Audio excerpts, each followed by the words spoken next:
Pancasila bukan hanya dasar negara Indonesia, Pancasila juga menjadi pandangan hidup bangsa, sehingga penting dipahami sebagai sistem nilai dan filsafat yang membimbing cara kita berpikir, bersikap, dan hidup bersama.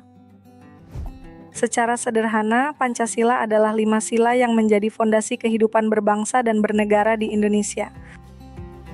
Kelima sila itu tidak berdiri sendiri, semuanya membentuk satu kesatuan yang menjaga arah kehidupan nasional.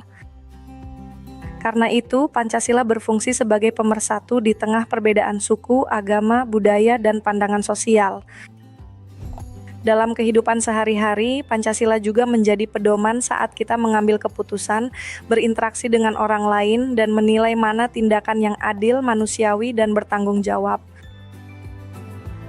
Sejarah Pancasila biasanya ditelusuri dari sidang BPUPKI menjelang kemerdekaan, ketika para pendiri bangsa mencari dasar bagi negara Indonesia yang akan lahir.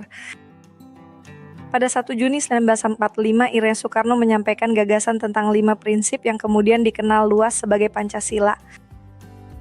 Dalam pembahasannya, tokoh seperti Soepomo dan Muhammad Yamin juga memberi kontribusi penting melalui gagasan tentang dasar negara dan susunan kehidupan kebangsaan. Setelah melalui perumusan dan penyempurnaan, Pancasila disahkan pada 18 Agustus 1945 sebagai dasar negara Republik Indonesia.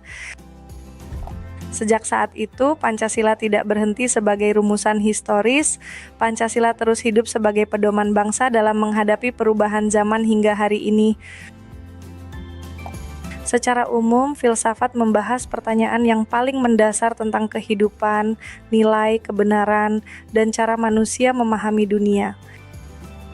Karena itu, filsafat sering dipahami sebagai pandangan hidup dan sistem nilai yang memberi dasar bagi cara seseorang atau bangsa bertindak.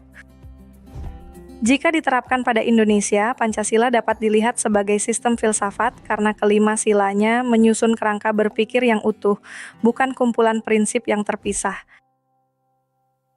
Dari sana, Pancasila memberi arah tentang bagaimana kita memahami manusia, masyarakat, persatuan, kekuasaan, dan keadilan dalam kehidupan berbangsa. Artinya, Pancasila bukan hanya dasar hukum negara. Pancasila juga menjadi pedoman berpikir dalam kehidupan bermasyarakat, berserikat, dan bernegara. Di titik inilah Pancasila dipahami sebagai dasar filosofis bangsa Indonesia, yaitu landasan yang memberi makna sekaligus arah bagi kehidupan nasional. Sebagai sistem filsafat, Pancasila memiliki ciri-ciri yang menunjukkan kekuatannya sebagai dasar pemikiran bangsa.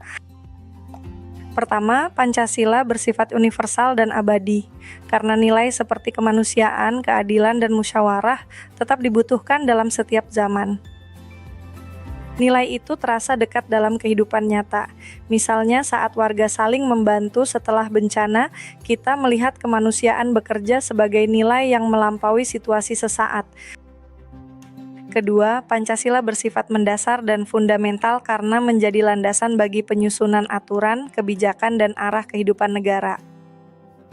Ketika negara merumuskan kebijakan pendidikan, hukum, atau kesejahteraan, arah dasarnya seharusnya tetap kembali pada martabat manusia, persatuan, dan keadilan sosial. Ketiga, Pancasila bersifat sistematis dan terpadu. Setiap sila saling berhubungan sehingga tidak bisa dipahami secara terpisah atau dipilih hanya yang dianggap cocok. Karena itu, demokrasi dalam Pancasila tidak cukup hanya soal suara terbanyak. Demokrasi juga harus menghormati kemanusiaan, menjaga persatuan, dan diarahkan pada keadilan. Keempat, Pancasila bersifat realistis dan aplikatif, karena nilainya dapat dijalankan dalam tindakan konkret, mulai dari menghormati perbedaan, bermusyawarah, sampai berlaku adil dalam lingkungan sekolah, kampus, dan masyarakat. Dalam kehidupan nasional, Pancasila berperan sebagai pandangan hidup bangsa yang memberi arah bagi cita-cita bersama Indonesia. Pancasila juga menjadi pedoman bernegara, sehingga penyelenggaraan kekuasaan tidak boleh lepas dari nilai ketuhanan, kemanusiaan, persatuan, kerakyatan, dan keadilan sosial. Dalam bidang hukum, Pancasila dipahami sebagai sumber hukum dasar, artinya pembentukan peraturan harus selaras dengan nilai yang dikandung Pancasila. peran itu tidak berhenti di tingkat negara. Dalam hubungan antar warga, Pancasila juga membentuk norma sosial seperti saling menghormati, bekerja sama, dan menyelesaikan persoalan melalui musyawarah. Saat nilai-nilai itu dijalankan, persatuan menjadi lebih kuat karena perbedaan tidak dilihat sebagai ancaman, melainkan sebagai bagian dari kehidupan bersama. Pada akhirnya, peran Pancasila dalam kehidupan nasional bermuara pada satu tujuan besar, yaitu terciptanya masyarakat yang tertib, bersatu, dan adil. Untuk melihat keunikan Pancasila, kita bisa membandingkannya dengan beberapa sistem filsafat lain yang berpengaruh di dunia. Liberalisme pada umumnya menempatkan kebebasan individu sebagai titik tekan utama, terutama dalam hak, pilihan pribadi, dan pembatasan campur tangan negara. Pandangan ini memberi ruang besar bagi individu, tetapi tidak selalu menempatkan persatuan sosial dan tanggung jawab bersama sebagai pusat utama. Sementara itu, Konfusianisme lebih menekankan harmoni sosial, tatanan moral, penghormatan pada relasi, dan pentingnya hierarki dalam kehidupan bersama. Pendekatan ini kuat dalam menjaga keteraturan sosial, tetapi lahir dari konteks budaya dan sejarah yang berbeda dari Indonesia. Pancasila memiliki corak yang berbeda karena tidak hanya menonjolkan satu sisi saja. Pancasila menggabungkan ketuhanan, kemanusiaan, persatuan, demokrasi, dan keadilan sosial dalam satu kesatuan. Itulah sebabnya Pancasila sering dipahami sebagai sistem yang holistik. Nilai individu diakui, kehidupan sosial dijaga, dan arah moral tetap menjadi landasan bersama. Bagi Indonesia, kekuatan Pancasila terletak pada kemampuannya merangkul keberagaman tanpa kehilangan orientasi pada persatuan dan keadilan. Di era sekarang, Pancasila menghadapi tantangan baru yang berbeda dari masa ketika rumusannya pertama kali disahkan. Globalisasi membuat arus gagasan, gaya hidup, dan kepentingan bergerak sangat cepat melintasi batas negara. Era digital juga mengubah cara orang belajar, berpendapat, dan berinteraksi. Di ruang ini, informasi yang bermanfaat bercampur dengan hoaks, ujaran kebencian, dan polarisasi.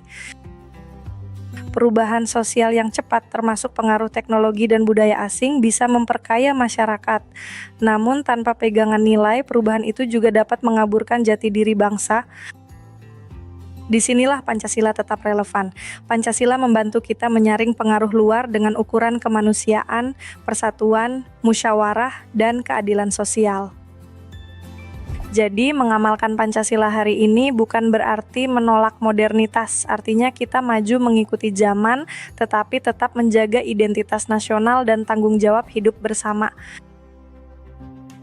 Dari dasar negara hingga pedoman hidup, Pancasila tetap relevan sebagai sistem filsafat yang memberi arah bagi bangsa Indonesia dalam memahami nilai, menjaga persatuan, dan mewujudkan keadilan sosial.